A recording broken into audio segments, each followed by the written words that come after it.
Spy ചലച്ചിത്രങ്ങളുടെ കൂട്ടത്തിലെ മികച്ച ചിത്രങ്ങളിൽ ഒന്നാണ് 2018 പുറത്തിറങ്ങിയ ദി ഏഞ്ചൽ. ചരിത്രത്തിൽ ഒരേ സമയം ഈജിപ്തിന്റെയും ഇസ്രായേലിന്റെയും ഇരട്ടച്ചാരനായി പ്രവർത്തിച്ച ഈജിപ്തിലെ ഉന്നത ഉദ്യോഗസ്ഥനായ അഷ്റഫ് മർവാന്റെ കഥയാണിത്.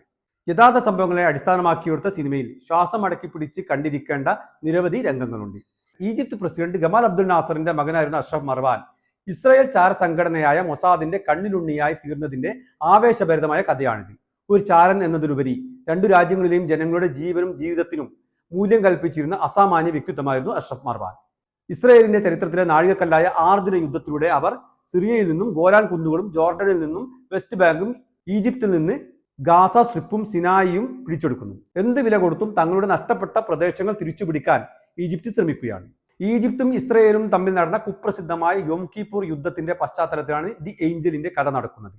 ഒരേ സമയം ഈജിപ്തിന്റെയും ഇസ്രായേലിന്റെയും ചാരക്കണ്ണുകൾ തന്റെ മേൽ വല വിരിച്ചത് അറിയാമായിരുന്നിട്ടും അയാൾ തന്റെ ദൗത്യ നിർവഹണത്തിൽ മുഴുകുകയാണ്. ശത്രുരാജ്യങ്ങളായ ഈജിപ്തും ഇസ്രായേലും തങ്ങളുടെ പരമോന്നത ബഹുമതികൾ സമർപ്പിക്കാൻ മാത്രം അയാൾ പ്രിയങ്കരനായിരുന്നു ഇരു രാജ്യങ്ങൾക്കും.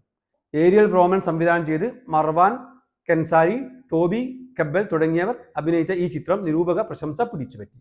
ഇസ്രായേലി നയതന്ത്ര വിദഗ്ധനായ ഉറി ബാർ ജോസഫ് എഴുതിയ the Angel the Egyptian spy who saved Israel എന്ന പുസ്തകത്തിന്റെ ചലച്ചിത്രാവിഷ്കാരമാണിത്. 2007 ലണ്ടനിലെ തന്റെ ഫ്ളാറ്റിന്റെ ബാൽക്കണിയിൽ നിന്നും വീണ് ദുരൂഹ സാഹചര്യത്തിൽ അഷ്റഫ് മർവാൻ കൊല്ലപ്പെടുകയായിരുന്നു. ഇസ്രായേലിലും ഈജിപ്തിലും ദേശീയ നായകനായി അംഗീകരിക്കപ്പെട്ട ഒരേയൊരു വ്യക്തിയാണ് അദ്ദേഹം.